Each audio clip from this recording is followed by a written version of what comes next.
Hello friends, welcome to self study group. जो हमारा आज का लेक्चर है वो है फाइनेंशियल स्टेटमेंट्स का। हमारा कौन सा चैप्टर है? वो चैप्टर नंबर 20।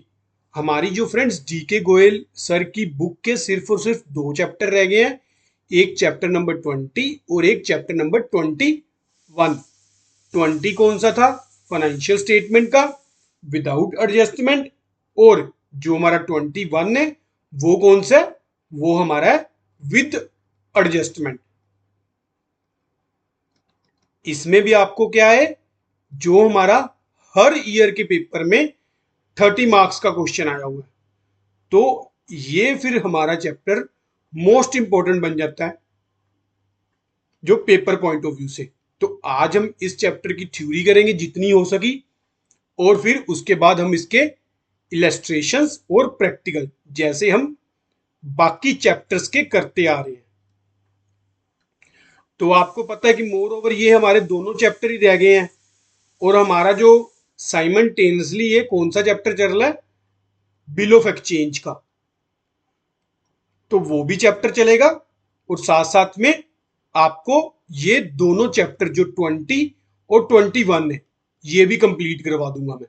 ठीक है, ताकि जो ये हमारे ये मेरे को लगता है 5 या 6 चैप्टर है जो हमारे बुक में नहीं है, वो मैंने अलग से कवर किए हैं पर हमारे सिलेबस में है।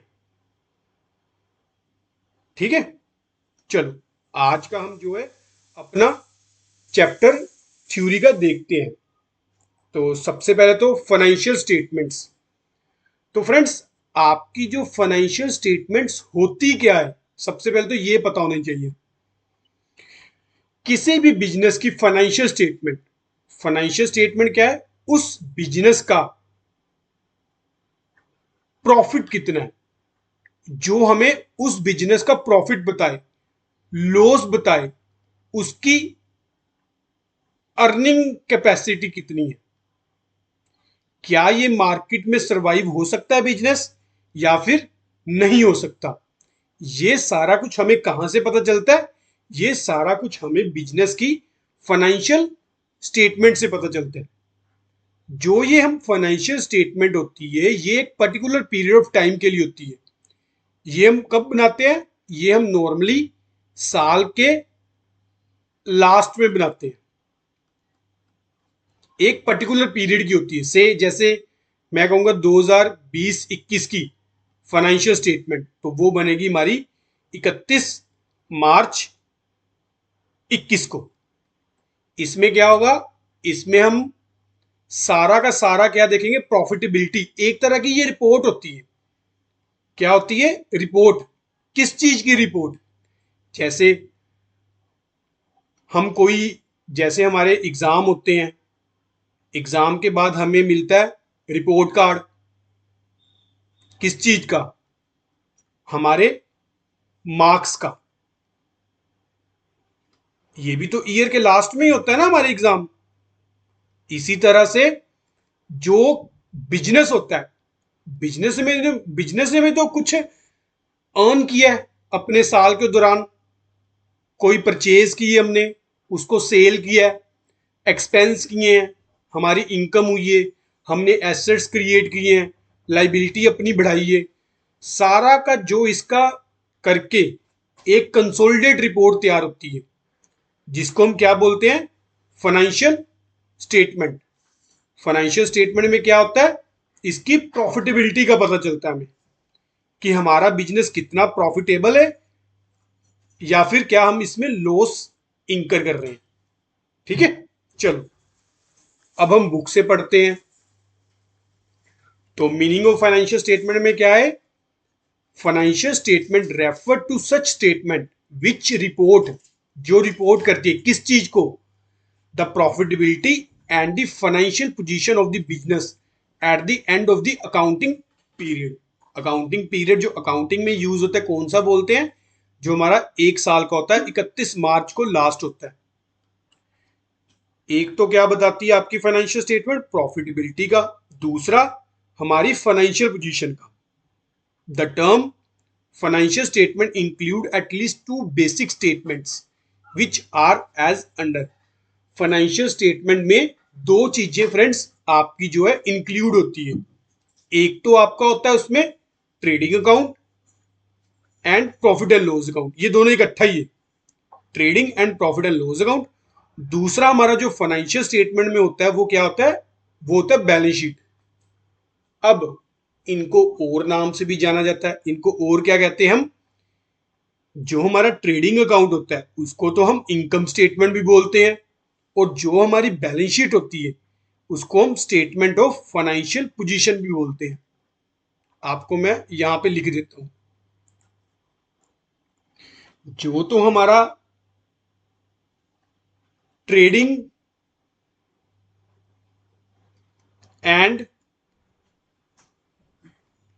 प्रॉफिट एंड लॉस अकाउंट, इसको हम क्या बोलते हैं, इनकम स्टेटमेंट, जिससे हमारी बिजनेस की इनकम को पता चलता है। दूसरा दूसरा फाइनेंशियल स्टेटमेंट में क्या आता है, वो आता है बैलेंस शीट। इसको हम और क्या बोलते हैं, स्टेटमेंट ऑफ फाइनेंशियल पोजीशन।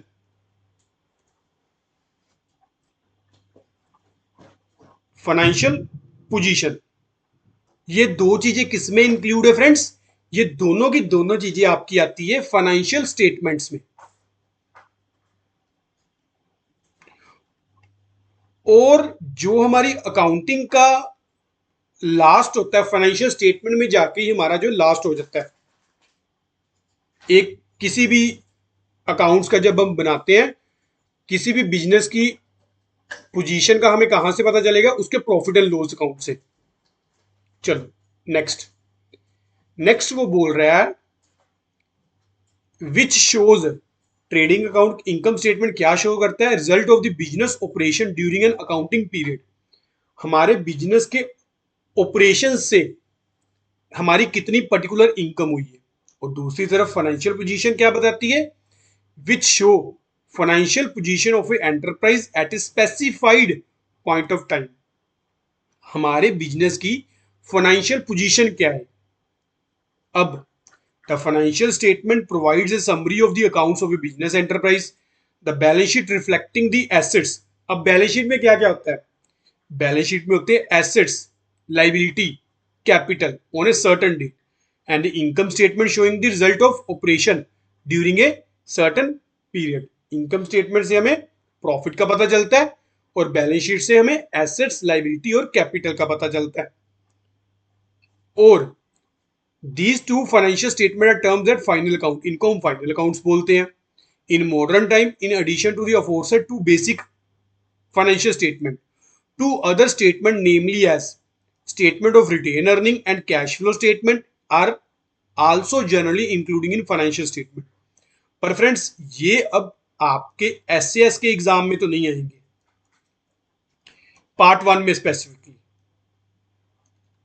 ये कैश फ्लो स्टेटमेंट आपका पार्ट टू में जरूर है, एडवांस अकाउंटिंग में, वो हम जब वो करेंगे ना बुक तब देखेंगे। एडवांस अकाउंटिंग में तो आएंगे आएंगे ये आपके, पर आपका यहां पर जो सिलेबस है वो 11th क्लास के अकॉर्डिंग है, तो फिर आपका ये वाला टॉपिक नहीं आएगा अभी, अभी के लिए, तो अभी के लिए हम इसको फिर नहीं करेंगे।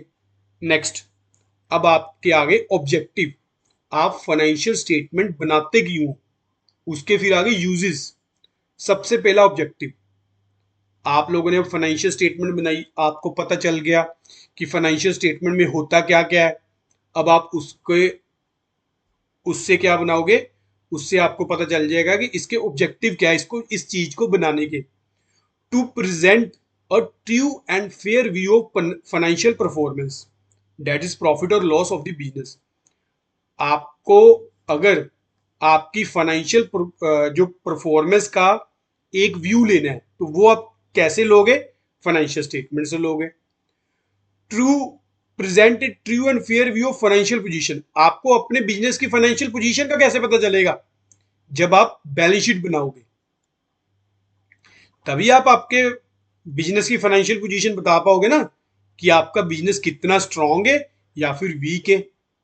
बैलेंस शीट में क्या क्या इंक्लूड होता है, हमारे एसेट्स, लाइबिलिटीज। नेक्स्ट, यूजेस, अब फाइनेंशियल स्टेटमेंट्स का यूज कहाँ कहाँ होता है, कौन कौन से जो इसकी हम कह सकते हैं कि कौन कौन से इसको पार्टिस, कितनी पार्टिस इन्वॉल्व होती हैं, पार्टिस कौन कौन सी पार्टी को कैसे कैसे ये यूज में यूजफुल है। तो सबसे पहले तो information provided by the financial statement is use by the management, management use करती है सबसे पहले तो आपकी बिजनेस की। इन्वेस्टर्स जिसने पैसा इन्वेस्ट किया है, क्रेडिटर्स जो बिजनेस को उधार दे रहे हैं, एम्प्लॉइज जो वहां पर काम कर रहे हैं, government etcetera. The utility of financial statement to different party is as follow. अब इसकी यूटिलिटी डिफरेंट डिफरेंट पार्टीज की क्या है वो देखते हैं। सबसे पहले तो मैनेजमेंट। फ्रेंड्स आप एक वैसे ही सोचो कि मैनेजमेंट को हमारी फाइनेंशियल स्टेटमेंट कैसे यूज कर सकती है। आपकी मैनेजमेंट फ्रेंड्स मोस्टली क्या होता है कि पॉलिसी बनाती है। पॉलिसी क्या है, वो डिसाइड करेगी कि इस चीज का क्या प्राइस होना चाहिए, एक पर्टिकुलर प्रोडक्ट का, इसको हम कैसे मार्केट में जो है लॉन्च कर सकते हैं, इसमें हम कितना खर्चा बियर कर सकते हैं। ये चीजें कब पता चलेगी मैनेजमेंट को, ये चीजें तब पता चलेगी जब उसके पास फाइनेंशियल स्टेटमेंट्स होगी, उसके पास प्रॉफिट्स होंगे, बिजनेस के पास उसको पता होगा मैनेजमेंट को कि मेरे एसेट्स कितने हैं। तभी वो एक डिसीजन पे पहुंचेगी ना, तभी वो पॉलिसी बना सकती है ना। तो यहां पर क्या है, मैनेजमेंट के डिसीजन मेकिंग में ये हेल्प करती है। The financial statement help the management in assessing the profitability of various activity and various departments. On their basis, the management can review the progress of the business and take decision for controlling the non-profitable activity. अब management को पता है कि management ने अपने financial statements देख लिए अच्छे से, उसको पता चल गया कि कौन कौन सी एक्टिविटी को वो कंट्रोल करके जो इसकी नॉन प्रॉफिटेबल एक्टिविटी है उसको कम करे या फिर बिल्कुल ही खत्म कर दे। ये कब पता चलेगा, ये जब वो फाइनेंशियल स्टेटमेंट बनाएगी। Next, investors. अब अगर मान लो आप लोगों ने कहीं पैसे इन्वेस्ट करने हैं तो आप लोग सबसे पहले क्या देखोगे, उस बिजनेस का, उस बिजनेस का प्रॉफिट्स देखोगे। और क्या देखोगे, उसकी सेल्स देखोगे और उसके लोन्स देखोगे कि प्रीवियस ईयर्स में उसके कितने लोन्स हैं। जैसे 2020 में कितना, जैसे मैं यहां पर कह रहा हूं कि 2020 में तो 200 करोड़ था, 2021 में तो 500 करोड़ हो गया, 2022 में 1500 करोड़ हो गया। इसका मतलब क्या है, जो ये कंपनी है, ये जो लोन है अपने पे लोन डबल से भी ज्यादा बढ़ाई जा रही है हर साल। तो ये चीज इन्वेस्टर्स को थोड़ी सी हल्की सी खड़केगी कि जो उसका बिजनेस है, लोन तो काफी उठा रहा है, क्या उसको इतना प्रॉफिट भी हो रहा है कि नहीं। तो ये सब चीजें इन्वेस्टर पॉइंट ऑफ व्यू से जो है जरूरी है। They can assess the short term and long term financial soundness and earning capacity of the business with the help of financial statement. They can also study the trend of sales, trend of profit shortcoming, and the prospect of future growth of the enterprise. इस particular business की future growth क्या है। अगर तो future में growth है, government की policy भी उसके फेवर में है, तो जो है इन्वेस्टर इन्वेस्ट करेंगे, अदरवाइज इन्वेस्टर जो है दूर ही रहेंगे फिर। पर ये कहां से पता चलेगा, उसके फाइनेंशियल स्टेटमेंट से, उसके बैलेंस शीट से पता चलेगा। Short term creditors. अब आप लोगों को, आपकी सपोज कर लो कंपनी है, आप लोगों ने मार्केट से पैसे उठाने हैं, तो जिस बंदे ने आपको पैसे देने हैं वो भी तो आपकी पेइंग कैपेसिटी देखेगा ना, कि आपकी पे करने की कितनी कैपेसिटी है, कि आप जो आपने प्रीवियस डेट उठाया हुआ है क्या आप टाइमली पे कर रहे हो कि नहीं कर रहे, क्या आप डिफॉल्ट लिस्ट में आ रहे हो, आपकी जो इंटरेस्ट पेइंग कैपेसिटी है वो कितनी है, ये सारा कुछ। और ये कहां से पता चलेगा, ये आपकी फाइनेंशियल स्टेटमेंट से पता चलेगा। On this basis they assess whether the enterprise will be able to pay their debt when they fall due and may decide to extend, maintain or restrict the credit allowed to the enterprise. उसके basis पे ही वो decide करेंगे कि आपकी company को जो loan देना है शॉर्ट टर्म के लिए या फिर नहीं देना। अब लॉन्ग टर्म क्रेडिटर्स क्या क्या देखेंगे? लॉन्ग टर्म क्रेडिटर्स देखेंगे कि whether the enterprise will be able to pay the interest consistently, कि क्या आप जो है इंटरेस्ट जो है टाइम टू टाइम पे कर रहे हो कि नहीं कर रहे, and whether the company will be able to pay their debts when due, जब आपकी इंस्टॉलमेंट ड्यू होगी क्या आप उस इंस्टॉलमेंट को भर रहे हो कि नहीं भर रहे। नेक्स्ट और क्या देखेगी? On this basis they may also decide to extend, maintain or stick to the loan extended to the enterprise. इसी के बेसिस पे ही जो उसका डिसीजन बेस्ड होगा, इन्हीं फैक्टर्स पे जो हमारे लॉन्ग टर्म क्रेडिटर है उनका डिसीजन बेस्ड होगा। Next employees. अब इंप्लॉइज के लिए और ट्रेड यूनियन के लिए जो फाइनेंशियल स्टेटमेंट वो कैसे हेल्पफुल है? अगर मान लो कंपनी प्रॉफिटेबल है तो नेचुरली ये ट्रेड यूनियन और एम्प्लॉइज क्या चाहेंगे कि हमें बोनस मिले, हमें वेजेस में हाइक मिले, हमारी सैलरी इंक्रीज हो। तो on the basis of financial statement they can जज as to how much bonus and increase in their wages is possible from the profits of the enterprises. Naturally है जो company हमारी अच्छी earning कर रही है और जिसकी अच्छी ग्रोथ है, जिसके अच्छे प्रॉफिट है, उसकी तरफ जो इंप्लॉइज भी अट्रैक्ट होंगे और उसकी मार्केट में रेपुटेशन भी अच्छी होगी। Next government. Government use the financial statement to study the profit margin of various industry to announce or withdraw various concession and to increase or decrease the excise duty. अब government ने financial statement से क्या check किया कि इस particular business की profit margin कितना है। अगर तो प्रॉफिट मार्जिन ठीक है, ज्यादा है, तो वो क्या करेगी, कुछ जो उसको सब्सिडीज होती हैं जो वो पब्लिक वेलफेयर के लिए देते हैं वो विड्रॉ कर लेगी कि हाँ भाई ये तो बिजनेस पहले ही प्रॉफिट में है, तो इसको हमने क्यों जो कंसेशन देना या फिर क्यों सब्सिडी देनी है। कुछ बिजनेस ऐसे होते हैं जो प्रॉफिटेबल नहीं होते, उसके लिए फिर क्या होता है, गवर्नमेंट को अपनी इंटरफेरेंस करनी पड़ती है, गवर्नमेंट को सब्सिडी प्रोवाइड करनी पड़ती है, पॉलिसी उसके अकॉर्डिंग फ्रेम करनी पड़ती है उस बिजनेस के अकॉर्डिंग। तो ये सब कहां से पता चलेगा गवर्नमेंट को? पर्टिकुलर बिजनेस की फाइनेंशियल स्टेटमेंट से। Taxation authority, they use the financial statement for the purpose of assessment of income tax, sale tax etcetera. Taxation authority क्या करेंगी, इनकम टैक्स पता चलेगा उनको कितना है और सेल टैक्स कितना इसमें लगाना वो पता चलेगा। Other users such as trade association, consumer organisation, researcher etcetera. Next, अब जो हमने दो इंपॉर्टेंट पॉइंट पढ़े थे कि हमारी फाइनेंशियल स्टेटमेंट में आता क्या क्या है। एक तो फ्रेंड्स फाइनेंशियल स्टेटमेंट में आता है आपका इनकम स्टेटमेंट और दूसरा दूसरा आपका आता है statement of financial position. Income statement में क्या है फ्रेंड्स आपका? इनकम स्टेटमेंट में आपका आ गया trading account and profit and loss account. Income statement को भी दो पार्ट्स में डिवाइड किया हुआ है, एक तो आपका ट्रेडिंग अकाउंट और एक आपका प्रॉफिट एंड लॉस अकाउंट। जो हमारी दूसरी है फाइनेंशियल पोजीशन, उसमें क्या है, उसमें बैलेंस शीट है। और जो ये हमारा फाइनेंशियल स्टेटमेंट का क्वेश्चन आता है, ये तीनों ही बनाने होते हैं हमने।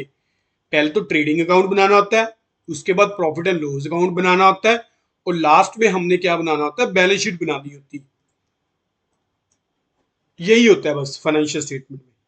तो अब हम पढ़ेंगे कि ट्रेडिंग अकाउंट में क्या क्या कौन कौन सी आइटम्स इन्वॉल्व होती है और ट्रेडिंग अकाउंट से हमें क्या क्या पता चलता है, प्रॉफिट एंड लॉस से क्या क्या पता चलता है, कौन कौन सी आइटम इंक्लूड करते हैं, बैलेंस शीट में कौन कौन सी आइटम इंक्लूड करते हैं। तो इसलिए फर्स्ट चैप्टर मैंने आपको थ्योरी का ही करवाना है। जो फर्स्ट लेक्चर होगा वो थ्योरी का होगा। अगर एक बार थ्योरी अच्छे से कर ली, उसके बाद क्वेश्चन तो आपको आ ही जाएंगे प्रैक्टिस करोगे तो। बस एक बार जो नॉन कॉमर्स बैकग्राउंड है वो समझ ले कि थ्योरी आपकी है क्या, आपका ट्रेडिंग अकाउंट क्या है, आपका प्रॉफिट एंड लॉस अकाउंट क्या है। इससे हमें ट्रेडिंग अकाउंट से क्या पता चलता है, प्रॉफिट एंड लॉस अकाउंट से क्या पता चलता है, बैलेंस शीट से हमें क्या पता चलता है। ठीक है, चलो सबसे पहले तो आ गया हमारा ट्रेडिंग अकाउंट।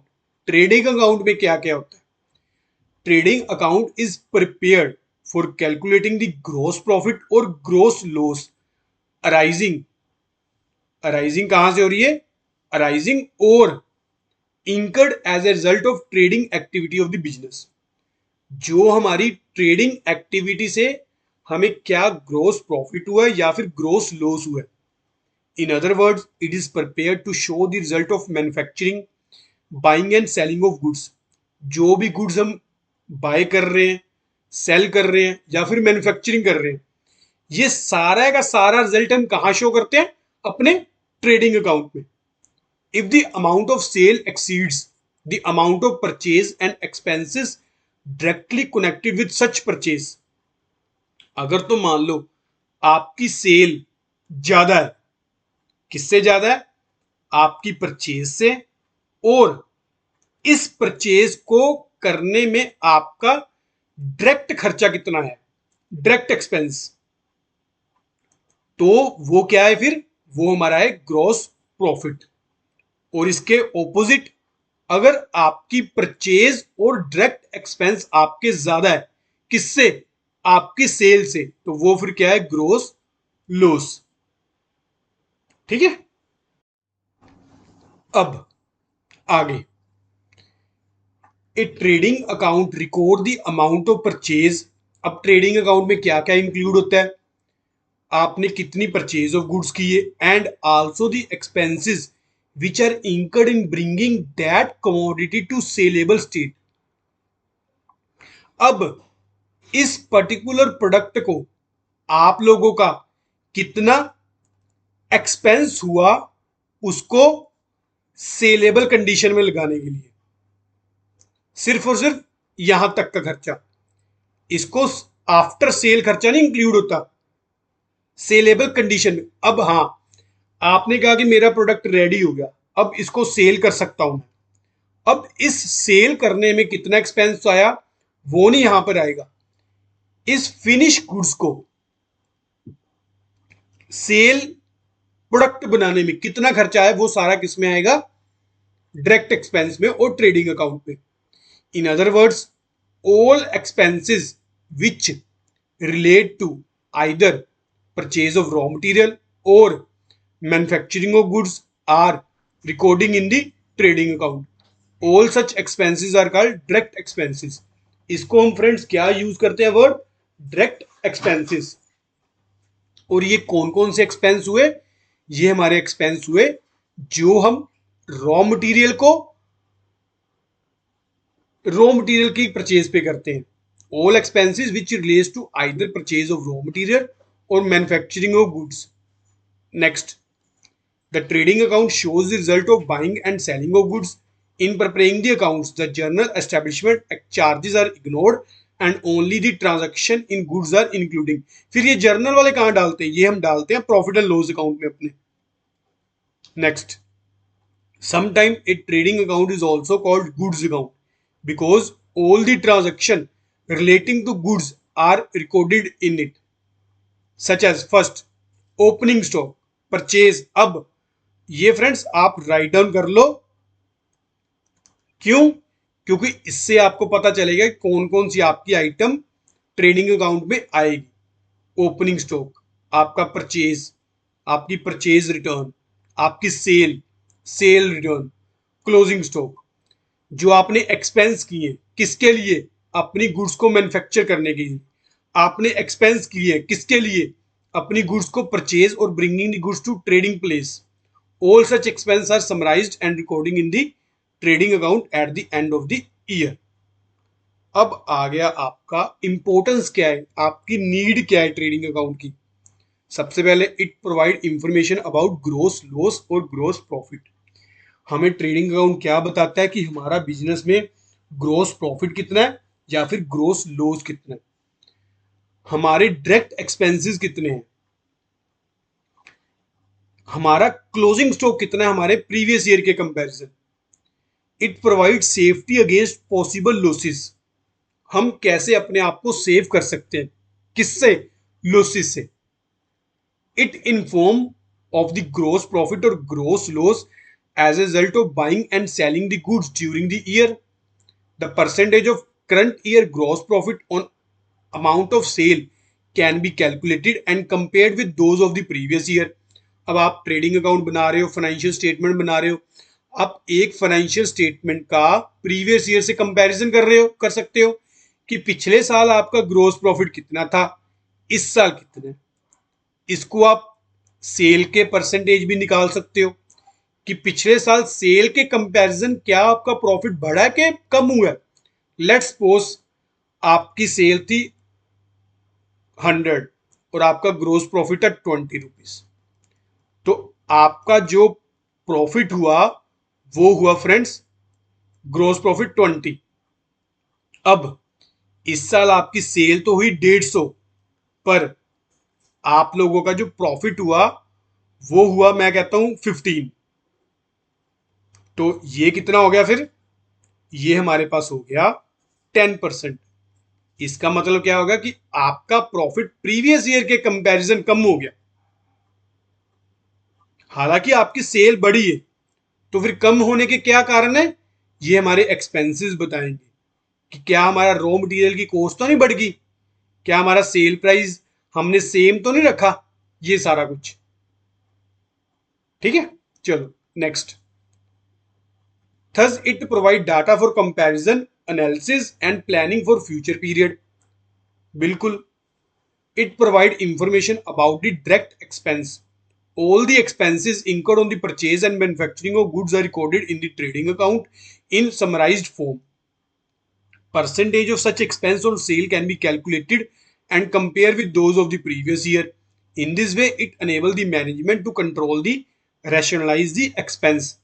तो जब हमें अपने एक्सपेंस का पता चल गया तो नेचुरली ये मैनेजमेंट क्या करेगी, अगर तो सेल के कंपैरिजन ये खर्चे बढ़ रहे हैं तो इसको कंट्रोल करने के वो करेगी, कंट्रोल पे जो अपना फोकस करेगी मैनेजमेंट हमारी, कि कैसे हम इन एक्सपेंसेस को कंट्रोल कर सकते हैं।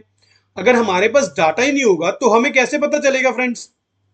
ठीक है, next, closing stock, comparison of closing stock with those of the previous year.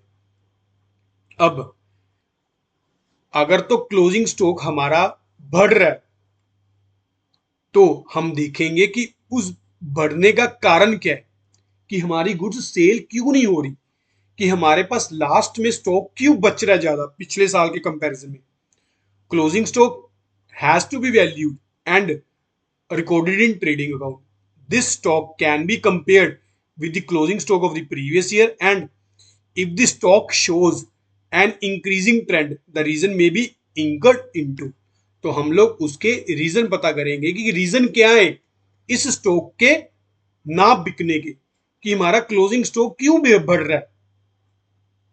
अगर तो क्लोजिंग स्टॉक कम हो रहा है तो हम किस पे फोकस करेंगे ज्यादा, मैन्युफैक्चरिंग पे, कि कहीं ये ना हो कि हमारी जो गुड्स है मार्केट में अवेलेबल ही ना हो। अगर तो क्लोजिंग स्टॉक हमारा बढ़ रहा है तो हम इसको सेल के और मेथड ढूंढेंगे कि कैसे हम इसको सेल कर सकते हैं। It provide safety against possible losses if the ratio of gross profit is decreasing in comparison to preceding year. अगर तो ग्रोस प्रॉफिट हमारा कम हो रहा है पिछले साल के comparison, the businessman can take effective measure to safeguard himself against future losses. For example, he may increase the sale price of his goods or may proceed to analyze and control the direct expense. अगर तो आपका gross profit कम हो रहा है, आप दो तरीकों से कर सकते हो। या तो अपनी सेल आप क्या करो, अपना सेल प्राइस बढ़ा दो गुड्स का, इससे क्या होगा आपकी सेल ज्यादा होगी। या फिर क्या करो, जो हमारे डायरेक्ट खर्चे हैं उसको कम करो, डिक्रीज करो, तभी जाके हमारा ग्रोस प्रॉफिट बढ़ेगा। ठीक है। Next, preparation of trading account. Trading account की प्रिपरेशन में हम कौन कौन सी आइटम इंक्लूड करते हैं ये दिया गया। तो फ्रेंड्स, आज का लेक्चर मैं कहता हूं यहीं तक ही कर लो।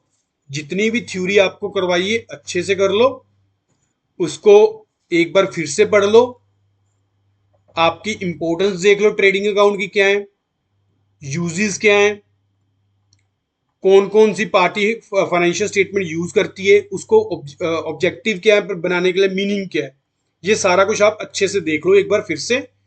क्योंकि एक बार अगर आपने अच्छे से कर लिया चैप्टर, तो फिर आपको जो आपका इसका 30 मार्क्स का हर साल क्वेश्चन आया हुआ है, फिर आपको दिक्कत नहीं आएगी। अगर हमने आज ही ये फिनिश कर दिया थ्योरी पोर्शन, कई बच्चे तो ऐसे होंगे, कई स्टूडेंट्स हमारे, जिनको ये फिर ऊपर से जाना शुरू हो जाएगा, समझ ही नहीं आएगा कि हमारा फाइनेंशियल स्टेटमेंट्स है क्या। ठीक है। तो फिर आज आप यहीं तक ही कर लो।